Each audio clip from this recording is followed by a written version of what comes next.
A forward tilt, also known as an F-tilt, side tilt, the official name as of Super Smash Bros. Ultimate, or officially as the strong side prior to Ultimate, is a tilt attack performed by holding the control stick horizontally and press it, blah, blah, blah, blah, blah. Okay, we know the Smash Wiki definition. Let's do better. Hey guys, it's me, Junebug. Welcome to the final iteration of who has the best tilt in Melee. Forward tilts are moves in competitive Super Smash Bros. Melee that are mainly used as ways to control space. They tend to be weaker overall than up tilts and down tilts. They don't have the combo potential of an up tilt, or the added utility of providing ASDI down that down tilts consistently get. However, they can be used to cover certain angles of approach due to their variable angle, and also cover ledge for edge guarding. While every F-tilt in the game can be shield grabbed up close, they incentivize good spacing, and some of them can be relatively safe on whiff or shield when spaced. We will be attempting to rank F-tilts independent of the character they are on, so some things to consider what F-tilt your typical character would like would be things like frame data, damage and knockback angles, and hitboxes. Instead of starting at the bottom of the list, we will start at the top, since I'm pretty sure anyone who plays Melee competitively knows what's going on here. At the top, we have Sheik forward tilt. This move is incredible. Unlike most other tilts, it does both the poking and the comboing. It has massive range, knocks down relatively early versus most characters, and it comes out quick at frame 5. This is a godsend in Sheik's kit, giving her some of the best scrapping tools in the game. F-tilt will combo into a character's full kit as it sends at a great angle. Holding in on this move allows for pretty close to a 90-degree angle, which is perfect for combos. And even when it doesn't combo straight up, it sets up for tech chases or dash forward combos. Although Sheik can't angle her F-tilt, it ends up being fine. She can walk forward while holding diagonal down, adding ASDI to her movement while threatening an F-tilt. Just a wall of hitboxes and reversal potential. So rough. I think this is a pick that's going to be very non-controversial, but let's go to the bottom now just to make things more interesting at the end. The worst F-tilts. The point of an F-tilt is to space it.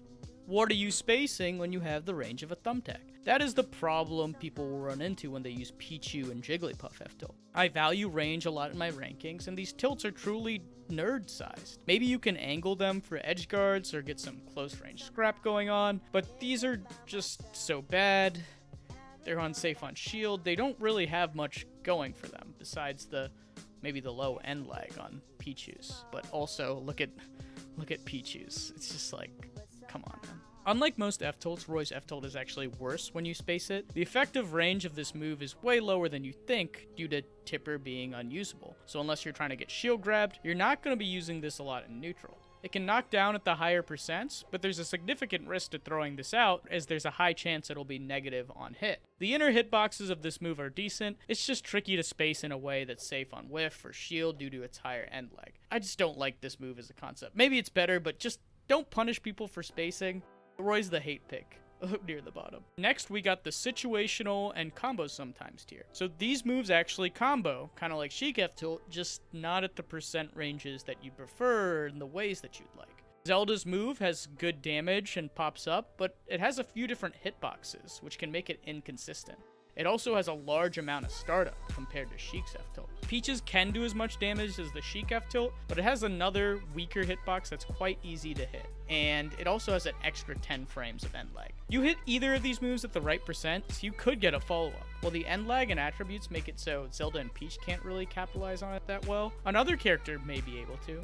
But in my opinion, both of these moves get outclassed by some of the better down tilts. Next, we have low range pokes, and the F-tilts are starting to get better here. Compared to the better F-tilts, the lack of range is prevalent though. They have more range than Jigs and Pichu though, so that's something. Currently, these moves have usage as an edge guard when you angle them, and they could be decent pokes given that they're frame 5 and frame 7, respectively.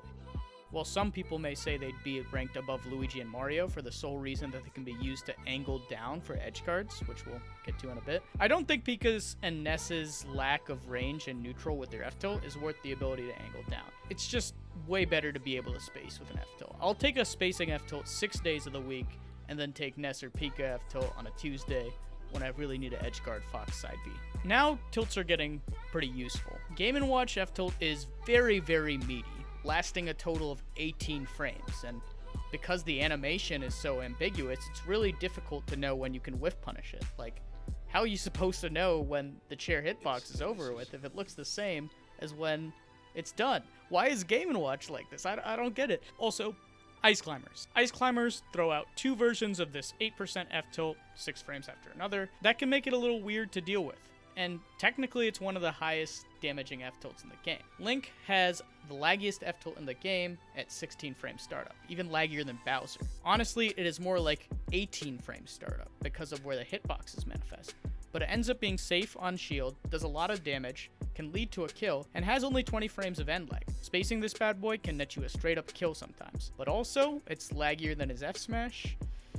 I don't know. Poor Link, man. Young Link's also has a lot of startup, which can make it weaker in the scrap compared to some of the other F-tilts, but it's safe on shield, and only has 20 frames of end lag. To give you some perspective, Sheik F-tilt is very difficult to whiff punish, and it only has 19 frames of end lag. So, pretty cool. Next we have the long range poke section. All of these moves have considerable range to them, which can help when spacing. The effective threat range of a character is fundamental to melee, and a larger move is just that much better for spacing in my opinion. Granted, all of these are a tad on the slower side. Donkey Kong's is big and comes out a little slower. It has negative disjoint, so Donkey Kong's hurtbox goes out farther than its hitbox, which is a little cringe. Honestly, without that, I feel like it could be higher, but it's just very likely that you could trade with this move or get hit. Bowser F-tilt, one of the highest damaging F-tilts in the game, just a little slow compared to some of his other options. This F-tilt can lead to a kill confirm, so it's not all that bad, but the frame data can hurt it in the scrap. As long as a character has other options to deal with faster moves in the close quarters, I feel like the fear of the Bowser Fist can be put into them. Falcon F-tilt isn't that bad in that it has a lot of range and does a good amount of damage. A bit slower on the frame data side, and plus you rarely see Falcon using grounded normals that aren't jab, but it's quite nice.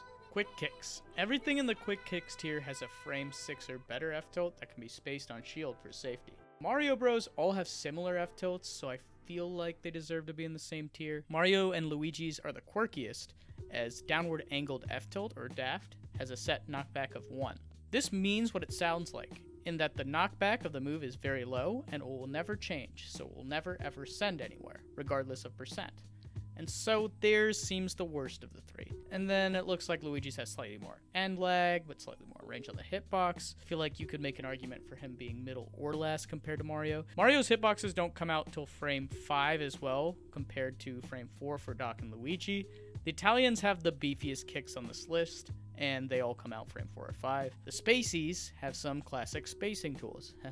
See what I did there? That can be useful for grounded spacing, that come out in frame 6, and are pretty safe on shield. We rarely see them because of some of the other Spaceys grounded options being stronger, but some uses, such as laser F-tilt, remain strong pokes in the meta. Both Spacey's tilts are the safest on shield in this tier, but they have slightly less range than the Mario Bros. Kirby's has less range, but comes out frame 5 and does the most damage of these tilts. In the end, it's hard to rank these, and I'm going to put Doc at the top just because of the size of the hitbox, and then the Spaceys, and then Kirby, and then the poor Daft Bros. But there's an argument for all of them. I definitely didn't roll a dice to do this one either.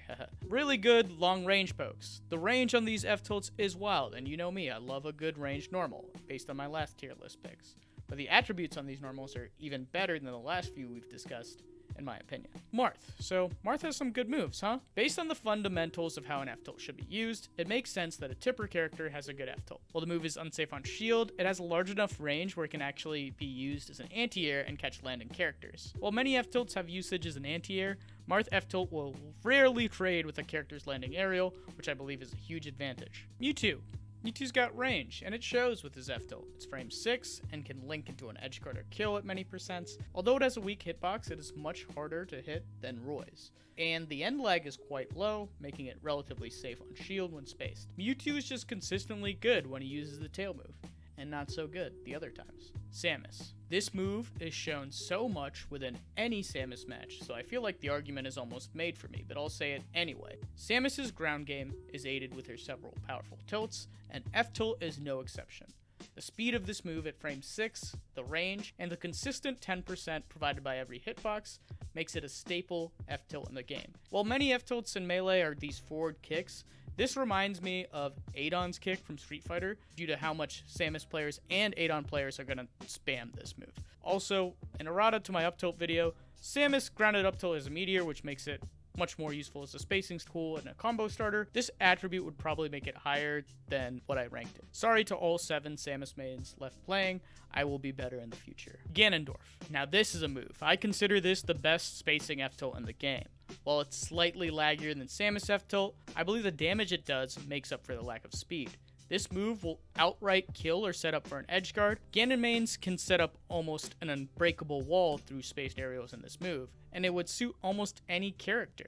It's minus 13 on shield as well, meaning that when it is spaced, it is safe on shield versus a frame perfect wave dash out of shield shine, which is incredible. Imagine a fast character with this move instead of, Molasses Man over here. Holy. But who's got a better F-tilt than Ganon? June. Who's got a better It's Yoshi. Yoshi again. Yoshi with the surprise placing once more. So, everyone in this game besides Sheik and Zelda and Peach have an F-tilt that's used for poking, right? No, Yoshi. Yoshi's tilts have got to be some of the most sleeper tilts in the entire cast. F-tilt is deceptively quick at frame 6, does great damage, and sends at a great angle for comboing. Truly just a slightly worse Sheik F-tilt. Look at how much this hitbox expands, and then it also just sets up for a full combo video. It starts to knock down early, and has low enough end lag to set up tech trap situations, where a combo extension with Yoshi F-tilt can lock your opponent out of a tech. Watch most AMSA combos, and you will see the Yoshi stanky leg come into play. I would take a slightly lower combo F-tilt over a higher range spacing F-tilt in this case, but I believe there's room for debate. Sheik just happens to have it all, a combo F-tilt with high range, but if you get to choose between the power of evil to zone your opponents out, or a dinosaur foot that would lead to a full combo, which would you choose? 'Tis the endless debate of tier lists. We can't make everyone happy, but let me know what you think. I tried to provide more justification this time in order to make everybody understand. Apologies for the delay. Please like, follow, and subscribe if you can. It really supports the channel. Feel free to support on Patreon or YouTube or Twitch if you so desire. These are all passion projects, and I hope it shows. Till next time, peace, peace, peace.